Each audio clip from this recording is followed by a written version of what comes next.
People who got stood up. Why did your date leave? I was on a first date with this girl I met online, and everything was great until I told her about my job.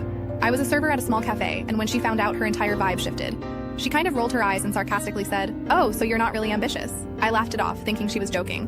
But then not even a minute later, she started scrolling on her phone. A few minutes later, she said she had to use the restroom and never came back. I sat there feeling like a complete idiot, and the bartender must have noticed because he walked over and said, "Tough night?" I just nodded and said, "Yeah." I told her I was a waiter and she judged me for it. He laughed and said, "Man, if that's her deal breaker, you dodged a bullet." He poured me a drink on the house and spent the next half hour just chatting with me about random stuff. It wasn't a pity. It was just a normal conversation with a friend. By the time I left, I felt way better. The bartender gave me a fist bump and said, "You'll find someone who cares about you, not your job." A few weeks later, I went back to that bar, and guess who I saw? The girl.